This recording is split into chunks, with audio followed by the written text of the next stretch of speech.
When I'm looking for a cool way to display things or hang them, I think of my shelf utility rail project. And in this chapter, I'm going to show you how to build it and mount it on the wall.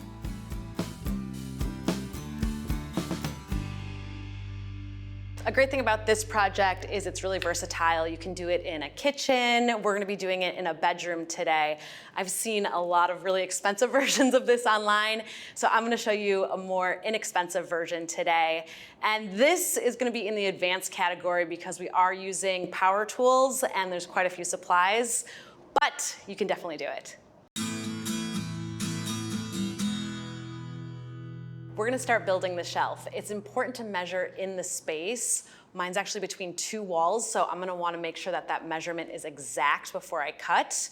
And then we also want to mark the studs for hanging it. Mine was 74.5 inches, so I'm gonna mark that.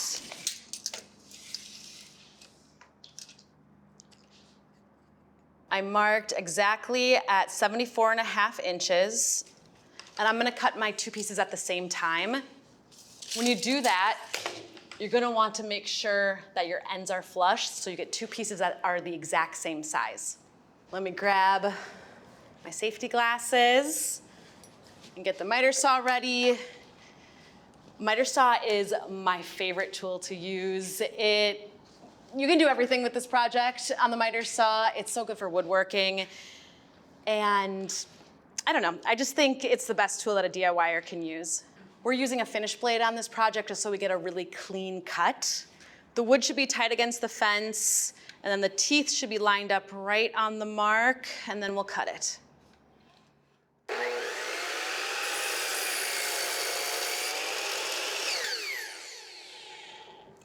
I'll wait for that to stop, and then we'll bring our wood over to the workbench. And next, we're gonna assemble the shelf. So this piece is gonna be the top of your shelf, and then this is gonna go against the wall, so it rests on top of it. To attach these two, I'm gonna start by clamping this one to my bench. And then I'll clamp this side. This is an optional step. I like to use a brad nailer, especially if you have a really, really long one. We've done like a 12-foot one. It's nice to use the brad nailer just to hold it in place, and that way when you're putting the screws in, you're not trying to juggle two pieces of wood. And let's just make sure these are lined up. I'm gonna put a few brad nails where the two pieces of wood join.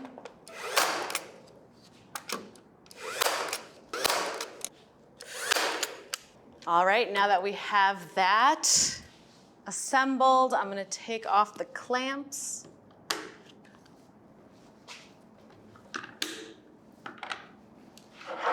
And this is the beginning of our shelf. So a little trick that you can do, a little hack, is you can take the offcut and you can put it underneath here and use this as a support. Next, we're gonna drill pilot holes. And this is an important step because you want to make sure that your screws aren't splitting the wood.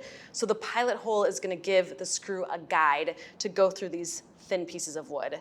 I'm going to do one probably about every foot.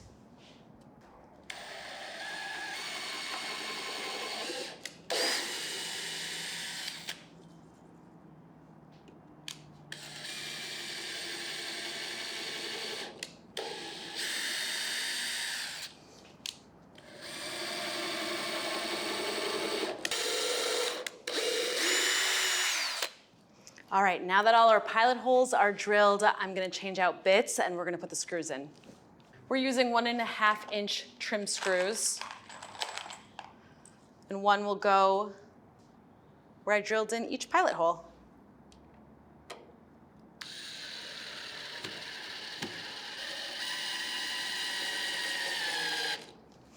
I really like these because they sink in and you can use a little wood filler and they totally disappear.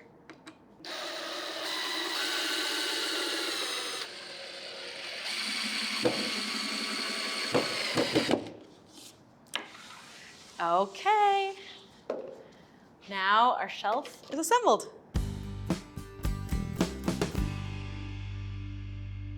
Now we have the main piece of the shelf assembled, and we're gonna cut the brackets. We're using these pieces for the brackets. First, I'm gonna measure.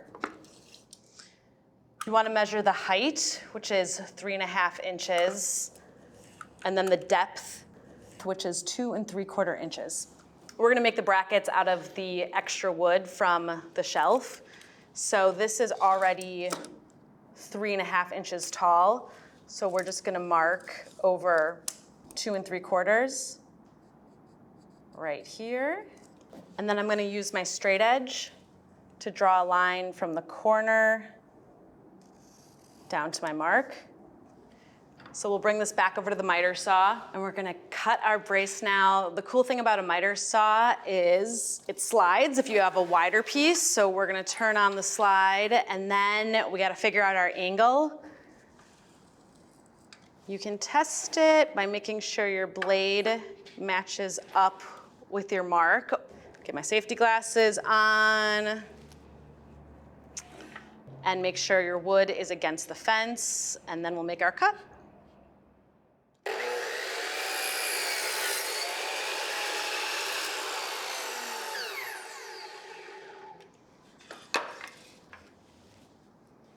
We have our first brace, and it fits perfectly. I'm gonna make 4 more, and that's because I usually like to come in a few inches from each side, do another one, and then have one right in the center, but it's more about what's aesthetically pleasing to you. They don't provide a ton of support. It's more just to hold the copper rail.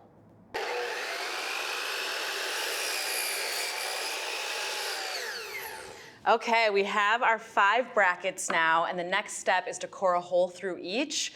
We're using a 1/2 inch copper pipe, so I'm gonna be using a 5/8 spade for this. I'm gonna measure 3/4 of an inch down from the top and from the side to find the point where we're gonna put the tip of the spade to core the hole. And you can just use a ruler or your square for this. I have all the brackets marked and I'm gonna get my spade ready. I'm gonna use the table as a clamp, but if you don't have a table like this, you can always use a vise to secure it. You're definitely going to wanna make sure it's secure because if you don't, it's gonna fly away while you're trying to put the hole in it. You'll wanna make sure it's right in the center and you're holding it straight.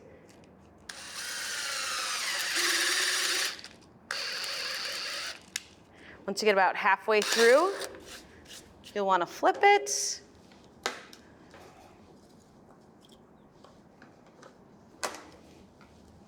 And do the other side.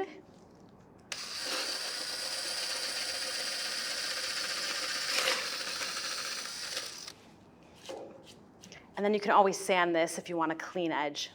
We have our 5 all ready to go. If you have any splinters, you can just use your sandpaper block and just take those right off. And now the hard part's done. We're gonna paint.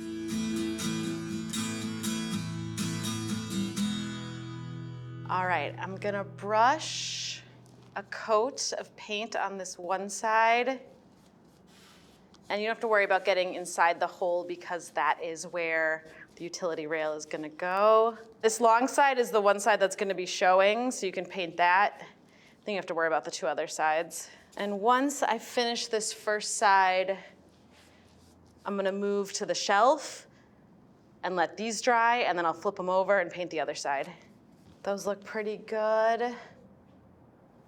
Now we're gonna paint the shelf.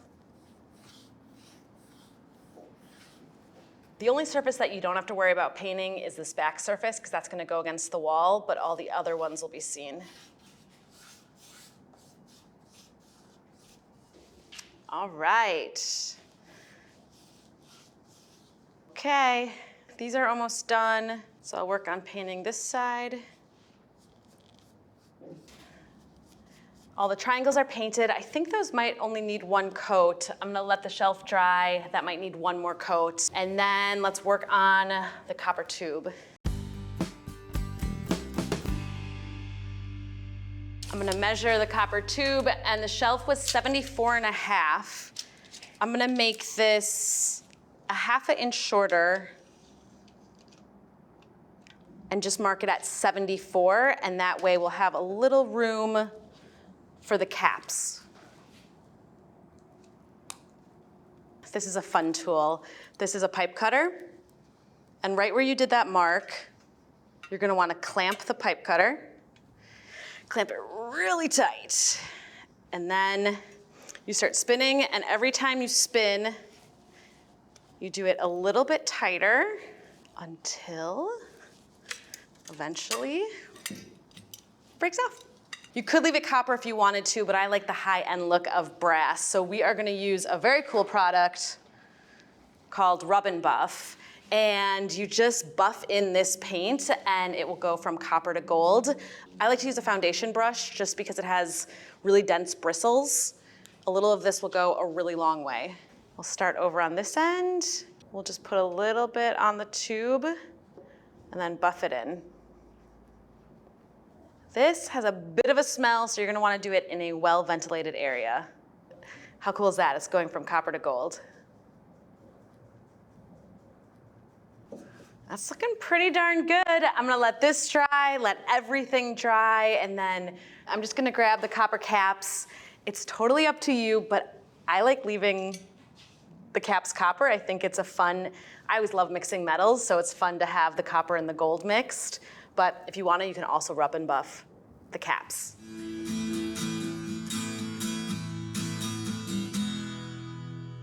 All right, everything is dry now and we're gonna assemble, and I found that it's way easier to thread the brackets onto the rail before you assemble it, because once they're all attached, it's way more difficult to put them through that hole. So let's thread them all on, and I like that they're nice and tight because then they'll stay in place.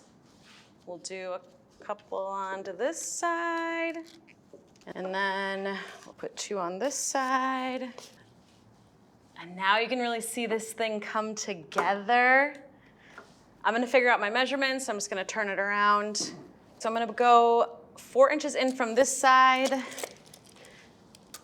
and 4 inches in from this side. And then I'm gonna find the center and make sure this one is centered. And then I'll split the difference between the center and the end and make sure there's one right in between that. And then of course I always like to step back and just see if it visually looks good. And I like it. So from here, I'm gonna drill pilot holes, and then I'm gonna screw in the brackets, and then we'll be ready to mount it. If you have that brad nailer, it's easy just to start by putting a brad nail into each bracket.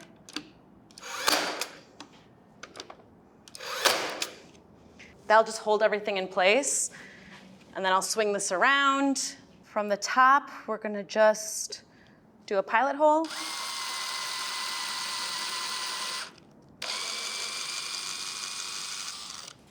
And then we'll do that all the way down.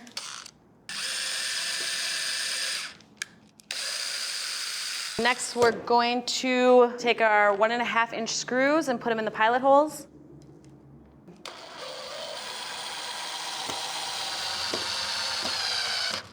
Okay, all the top screws are in, and I'm just gonna flip this around and do the same thing on the bottom. I'm gonna drill pilot holes about 1 inch down and then put the screws in to secure the bottom to the back.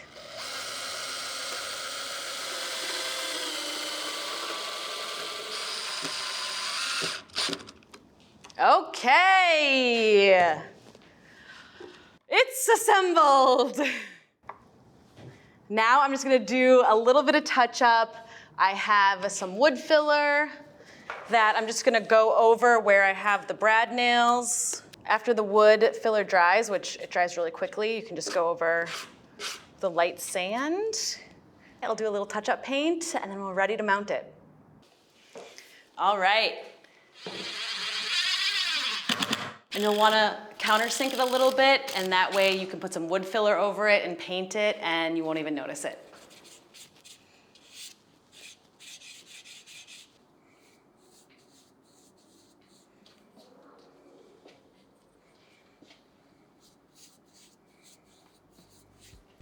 Now it's time to decorate.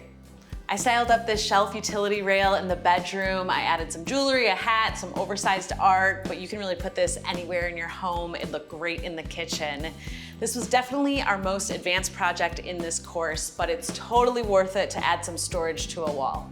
In this chapter, I taught you how to build, paint, buff, and install a shelf utility rail. I can't wait to see where you put one in your house.